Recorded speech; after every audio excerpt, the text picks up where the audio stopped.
Suntem chiar în plața de San Felipe. Aici e o piață foarte interesantă. Pe lângă faptul că sunt niște terase interesante, e și un loc plin de cultură și de opere, de sculpturi și tot felul de chestii foarte drăguțe. O chestie foarte drăguță pe care vrem și noi să ne apropiem să vedem ce cu ea este chiar acest muzeu, Muzeul Pablo Gargalo, care, uite, la intrare ne primește cu două sculpturi care sunt de fapt statuile de călăreți numite Salutul Olimpic. Pablo Gargalo este un strălucit sculptor contemporan originar din regiunea Aragon, iar acest muzeu prezintă primele lucrări ale sale în marmură, sculpturi în marmură și în ipsos, precum și alte lucrări ulterioare din fier și alte metale. Asta este unul dintre ele. Ia uite, calul e înțepat de cactusul ăsta. Wow, ce interesant. Vezi, îl înțeapă. Ha! Foarte interesantă și arhitectura clădirii. Bănuiesc că o clădire mai veche. Foarte interesant sus acolo, la, cum se cheamă zona aia? Zona Cornișei, la acoperiș. Cornișei. Uite, știu ce... Este probabil lemn? Așa, sau? Sau? Nu prea îmi dau seama. Dar e ceva senzațional, Este... ce decorațiuni, ce ornamente, ce... Sculptură, efectiv sculptură, senzațional.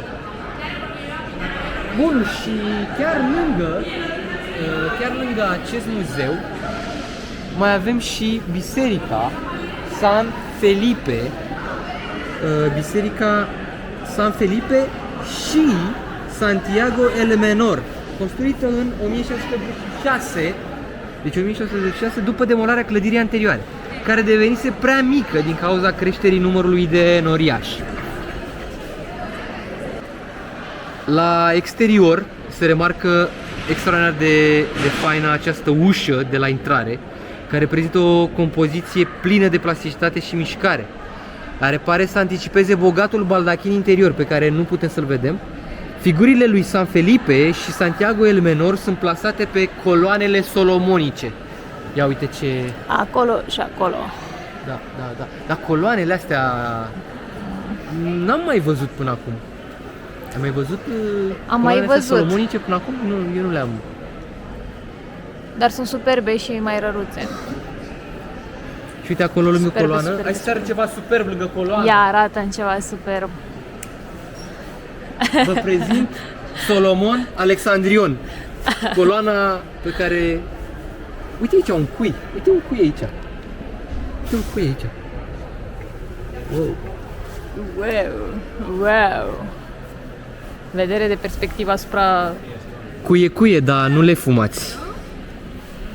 Mai bine doar le bateți. Ne îndreptăm cu pași repezi sau mai puțin repezi și de fapt chiar ne plimbăm lent, pentru că e atât de frumos și atât de spectaculos și o arhitectură atât de frumoasă și un urbanism. Uite și tu, de exemplu, strada asta cu liniile de tramvai și uite cum se plimbă lumea, uite cât de pedestră e strada și cât de relaxată e atmosfera.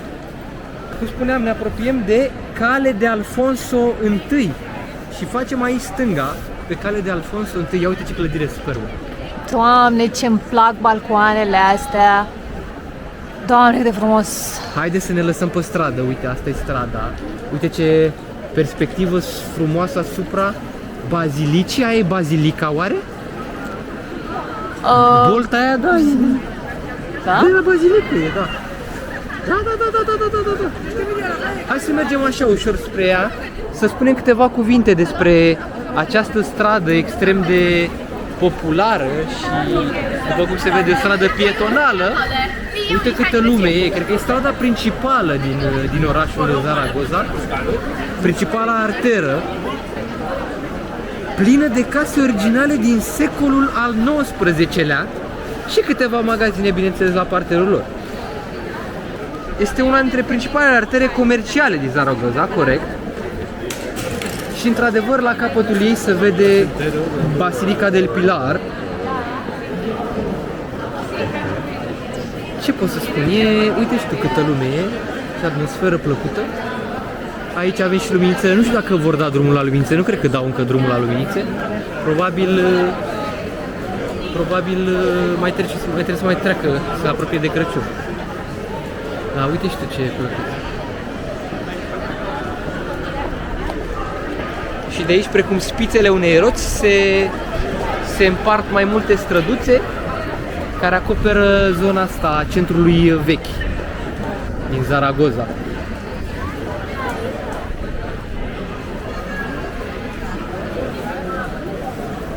Spectacolele de teatru au jucat un rol important în societatea romană antică din secolul I după Hristos. Acest sit arheologic dezvăluie grandoarea teatrului Cezare Augusta și vă oferă o idee despre stilul de viață din antichitate.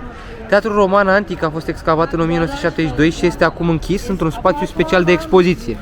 Teatrul Romano de Zaragoza este deschis publicului de marți până duminică. În plus, față de situl arheologic, există un mic muzeu. Exponatele muzeului includ machete care consideră teatrul antic, artefacte excavate în sit și replici ale recuzitei folosite de actorii romani antici.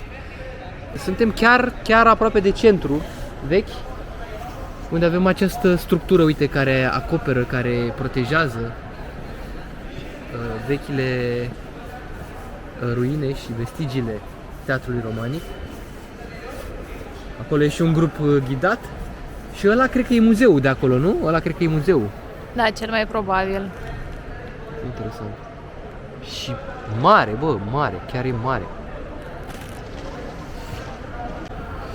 Bun, am ajuns lângă școala și biserica Inmaculada, Iglesia de San Carlos, aparținând companiei lui Isus, au fost ridicate pe terenul ocupat anterior de Sinagoga Superioară a Evreilor din Zaragoza, pentru că, într-adevăr, aici unde suntem noi este cartierul evreiesc.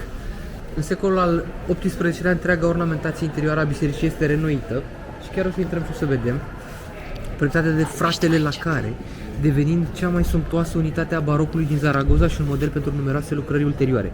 După expulzarea iezuiților în 1767, a fost numită Seminarul Regal San Carlos Borromeo, în onoarea regelui Carlos al III-lea. Întregul interior al bisericii merită o vizită pentru observarea cu atenție a decorațiilor abundente care se desfășoară în întregul naos și în capele laterale.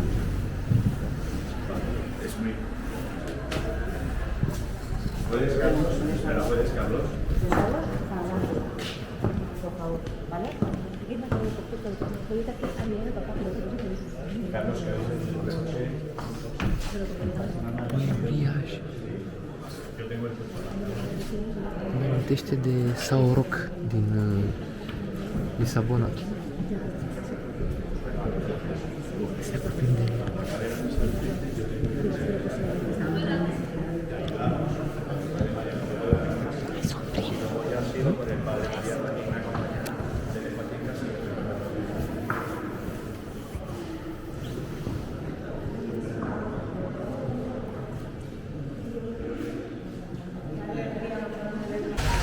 Bună seara, dragi prieteni metaversați!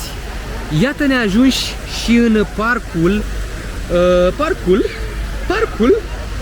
Băi, cum se cheamă parcul? Parc Grande José Antonio Labordeta. Hai să mergem un pic pe scările alea. Acesta este un parc foarte mare, are și o grădină botanică. Se află, am ajuns întâmplător, nu era în traseul nostru, dar am intrat în urma faptului că am venit să votăm.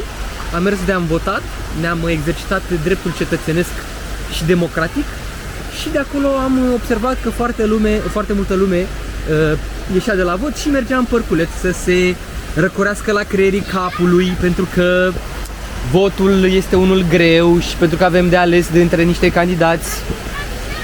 Hai să nu spunem cum și așa mai departe. Bun. Și am intrat și noi după ei, am intrat în părculeț și am văzut că s-ar putea să fie aici un mirador, un punct de unde putem să vedem frumos panoramic, de la înălțime, orașul.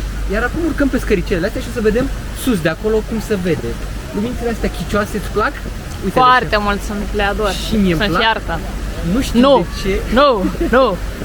Nu știu de ce au făcut treaba asta, dar sunt chicioase. Rău. Nu mai faceți asta. Și chiar și cum se cheamă asta? Mâna asta curentă de tip Baroc. De tip, da, de tip vile din Sintești. Cu balcoane din Sintești. În orice caz, nu. Nu e prea plăcut, dar hai să vedem cum se vede de sus. Hai să vedem cum se vede. Hai să vedem cum se vede. Cum se vede. Iată, ne-a ajuns și în vârful dealului. În statuie avem pe domnul Alfonso I, regele Batalador, luptătorul sau ceva din ăsta. Hai să vedem cum se vede.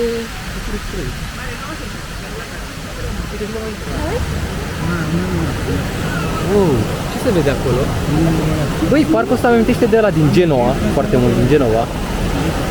Și grădinile astea englezești așa, superbe. Păcat că sunt luminate, curcubeu. Uite acolo de părtare să văd, cred că este de la stadionul de fotbal al Real Zaragoza, să văd cum se cheamă. Alea. Nu știu dacă se văd pe Nu camera. văd, nu știu ce zici tu, nici eu nu văd, dar... Reflectoarele de la stadion, mă, reflectoare. Ah, ok. Ok? Hai să vedem nice, hai să mergem. Bye bye.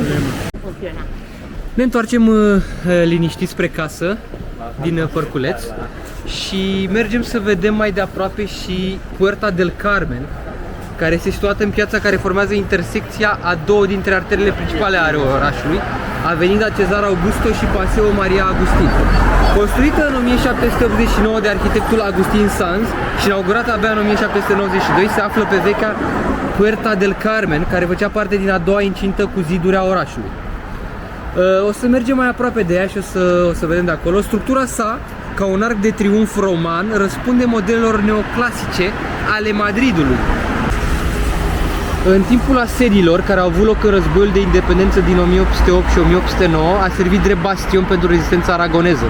O bună dovadă în acest sens sunt urmele proiectilelor care i-au lovit structura și iată că se văd chiar aici pe frontonul ăsta.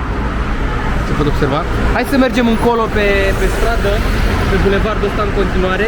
Mergem către Institutul Aragonez de Artă și Cultură Contemporană, sau cunoscut și prin Muzeul Pablo Serrano, care este o construcție arhitecturală interesantă, un pic ciudățică. O să o vedem de aproape.